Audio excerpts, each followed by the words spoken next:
Hello everyone, आप सभी का स्वागत है हमारे यूट्यूब चैनल में। और अब तक हमने एपिसोड में देखा है कि जैसे ही जिन्यून को उसकी सिस्टम एक टास्क देती है जिसके अकॉर्डिंग उसे ब्लू सी को ढूंढना होता है, लेकिन वो ब्लू सी कुछ और नहीं बल्कि एक ड्रैगन क्रिएशन स्टोन होता है जिससे जिन्यून फोर्सफुली उससे कनेक्ट होता है और यहाँ उसे सबसे पहला अपना ड्रैगन मिल जाता है, जिसपे उसकी सिस्टम उसे बताती है कि ऐसा फोर्सफुली करने के कारण उसने अपनी एनर्जी की काफी सारी पोटेंशियल खो दी है। और यहाँ अब जिन्यून के एडवांसमेंट के लिए और उसे नेक्स्ट लेवल पे ब्रेक थ्रू करने के लिए उसे सिस्टम द्वारा बताए गए कुछ टास्क को कंप्लीट करना होगा। उनमें से जो पहला टास्क होता है उसकी स्ट्रेंथ और पोटेंशियल को इम्प्रूव करने के लिए उसे हाई लेवल के इक्विपमेंट्स ढूंढने होंगे और ऐसा करने के बाद ही वो अपने बेसिक एट्रीब्यूट्स को इम्प्रूव कर पाएगा। अब जैसे वो अपने सिस्टम को बताए हुए इस टास्क को कंप्लीट करेगा तो उसे उन रेयर इक्विपमेंट्स को, जो कि एक फ्लाइंग एक्स है, जैसे वो उसे ढूंढ लेगा उसकी बॉडी पे जो एनर्जी के प्रेशर पड़ रही है वो कम हो जाएगी। अब आगे उसके सिस्टम उसे ये भी बताती है कि इस तरह के जो रेयर फ्लाइंग एक्स है वो उस ट्रेजर ट्रेडिंग कॉन्फ्रेंस में उसे मिल जाएंगे। और आगे हमने देखा था कि जिन्यून अब यूलू के साथ उसी ट्रेडिंग कॉन्फ्रेंस में पहुंच जाता है, जहाँ पे अब जिन्यून उन rare kind of flying axes को ढूंढने के लिए एक स्टॉल लगा लेता है। यहाँ पे एक काइंड ऑफ एड भी चारों तरफ फैला देता है कि जो भी उसे ये रेयर फ्लाइंग एक्स ला के देंगे उसे जिन्यून की तरफ से काफी अच्छा खासा मोटा रिवॉर्ड दिया जाएगा। है कि कई सारे लोग तरह तरह की अपनी एक्सेस के साथ वहाँ पे इकट्ठा हो जाते हैं। अब सभी के पास अलग अलग तरह की कुल्हाड़ियाँ होती हैं और ये एक एक करके जिन्यून को पेश करते हैं। अब जिन्यून ने यहाँ ये एड फैलाया होता है कि वो हाई लेवल के इक्विपमेंट्स के बदले में एक टॉप टायर के सूट को एक्सचेंज करेगा, लेकिन यहाँ जिन्यून को अनफॉर्चुनेटली जो एक्सेस वो ढूंढ रहा होता है वो उसे नहीं दिखते।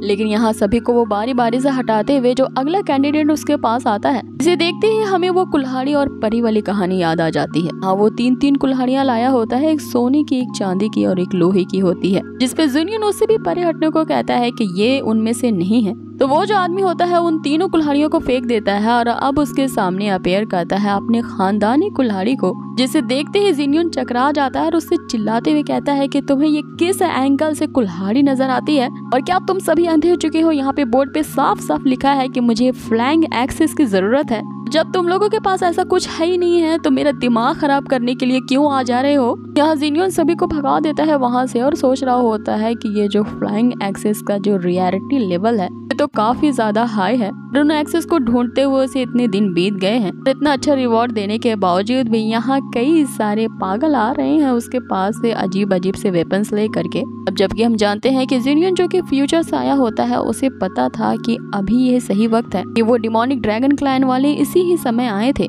इस कॉन्फ्रेंस में ताकि वो उस ड्रैगन फ्रूट के साथ अपनी ट्रेड को एक्सचेंज कर सके। अब यहाँ पे जिन्यून उनका भी एक मकसद के लिए इंतजार कर रहा होता है कि तभी हम देखते हैं वो ये सोच ही रहा होता है कि एन मौके पे ही वो ड्रैगन क्लैन वाले वहाँ पे अपेयर होते हैं। देख के वहाँ सारे लोग तितर बितर हो जाते हैं क्योंकि ये जो कॉन्फ्रेंस था वो एक नॉट फ्लाइंग जोन होता है और यहाँ भी किसी भी ड्रैगन को लेके आना काफी रिस्ट्रिक्शन था। इस रिस्ट्रिक्शन एरिया में किसी भी तरह के ड्रैगन का फ्लाई करना तो वर्जित था। इसे देखते ही वहाँ के जो एल्डर्स होते हैं वहाँ के सिक्योरिटी सिस्टम को एक्टिवेट करने लगते हैं, लेकिन इन ड्रैगन क्लैंस वालों को काफी दबदबा होता है और इससे इन्हें कोई फर्क नहीं पड़ता कि इस ट्रेडिंग कॉन्फ्रेंस में क्या रूल्स फॉलो किए जाते हैं।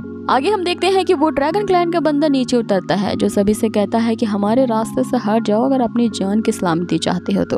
अब आगे वो सीधा जिन्यून के पास जाता है और उसे कहता है क्या तुम्हारे पास ड्रैगन फ्रूट है? तो मैं तुम्हें इस ड्रैगन फ्रूट के बदले में 8 लेवल का ड्रैगन क्रिएशन स्टोन दे सकता हूँ। अब ये जो 8 ग्रेड का ड्रैगन क्रिएशन स्टोन होता है वो काफी रेयर होता है और अगर ये स्टोन जिसके पास भी होता है तो वो एक मिलियनर से कम नहीं होता है। अब ये सुन के तो सारे लोग यहाँ काफी ज्यादा चौंक जाते हैं कि ये लड़का तो रातों रात यहाँ मिलियनर बन गया। लेकिन हम यहाँ जिन्यून को देखते हैं जो कि एकदम शांत स्वभाव में होता है, मानो वो इसी चीज का ही वेट कर रहा होता है और वो उससे कहता है कि मुझे एक्सचेंज नहीं करना। जिस पर वो ड्रैगन क्लैन का मास्टर तो झुंडलाते हुए अब यहाँ जिन्यून से कहने लगता है कि तुम्हारी इतनी मजाल कि तुम मुझे ना कह दो। जिस पे जिन्यून उससे कहता है कि अरे जरा रुको रुको, क्या तुम मुझे सच में इन सभी लोगों के सामने हिट करने वाले हो, तो भी इस ट्रेडिंग कॉन्फ्रेंस में? जिस वो मास्टर सभी को देखते हुए तो रुक जाता है और फिर आगे उससे पूछता है कि बताओ क्या चाहते हो इसके बदले में।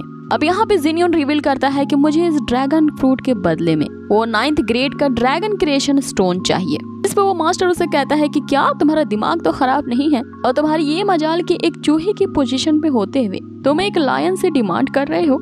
ये इम्पॉसिबल है और ऐसा नहीं हो सकता। अगर तुम मुझे नहीं ये सेल करना चाहते हो तो कोई इसे खरीदेगा नहीं। जिसपे जिनियन उसे कहता है कि कोई ना खरीदे तो ना सही, मैं अपने घर में ले जाऊंगा और मस्त इसका मिल्क शेक बना के पीऊंगा।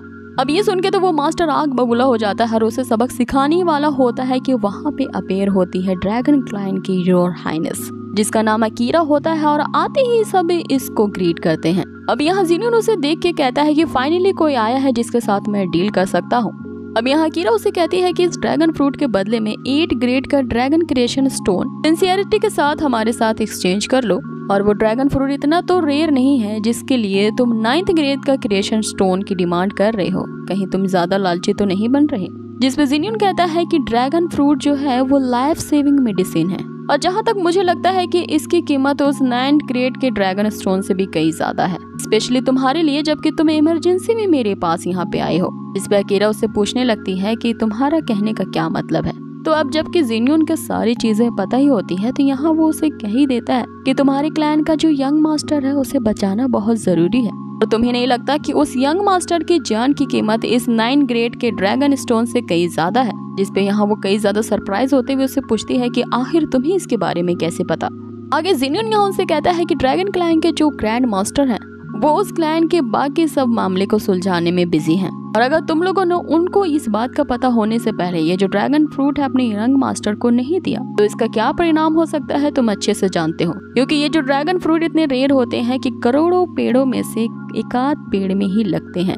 तो तुम लोगों के पास अगर इतना ज्यादा टाइम है तो अपनी किसी और चीज को ऑफर करते हुए ये लाइफ सेविंग मेडिसिन ढूंढवा सकते हो। जिस पर अकीरा उससे पूछने लगती है कि आखिर तुम्हें इसका कैसे पता चला कि हमारे पास 9th ग्रेड के ड्रैगन क्रिएशन स्टोन है और हम इतनी इमरजेंसी में है कि तुम्हारे साथ इसके डील कर लेंगे। जिसमें यहाँ पे जिनियन उसे सिर्फ एक ही चीज कहता है कि अभी तुम्हारे लिए तुम्हारे क्लैन के यंग मास्टर की लाइफ ज्यादा जरूरी है, ना कि वो 9th ग्रेड का ड्रैगन स्टोन। तो जरा इसके बारे में गहराई से सोचो। अब यहाँ पे जो अकीरा होती है इस बात को सुनते ही अपने सर्वेंट को ये ऑर्डर देती है कि वो 9th ग्रेड का ड्रैगन स्टोन लेके आए। अब जैसे ही वो स्टोन यहाँ पे अपेयर होता है सारे लोग ये देख के हैरान हो जाते हैं, क्योंकि उन्होंने अपनी लाइफ में पहली बार इस स्टोन को देखा था। अब यहाँ इनके बीच डील तय हो जाती है और जिनियन वो ड्रैगन फ्रूट अकीरा को दे देता है। अब ये ड्रैगन क्लैन वाले उस फ्रूट को लेते ही वहाँ से चले जाते हैं। और वहीं दूसरी तरफ हम जिनियन को देखते हैं जिसके हाथे अब 9th ग्रेड का ड्रैगन क्रिएशन स्टोन लग चुका था। अब वो उसका क्या ही करने वाला होता है और उसे वो रेयर इक्विपमेंट्स जो कि फ्लाइंग एक्सेस होती है जो वो ढूंढ रहा होता है उसे कैसे मिलते हैं, ये सब कुछ जानेंगे हम इसके नेक्स्ट एपिसोड में, जिसे हमारे ही चैनल पे देखना ना भूलें। जल्द ही मिलते हैं आपसे इसके नेक्स्ट एपिसोड में। जाने से पहले ये भी कह दूं कि आप लोगों को ये एपिसोड कैसा लगा मुझे कमेंट बॉक्स में जरूर बताएं, क्योंकि आपके मूल्यवान कमेंट्स का मुझे हमेशा इंतजार रहता है।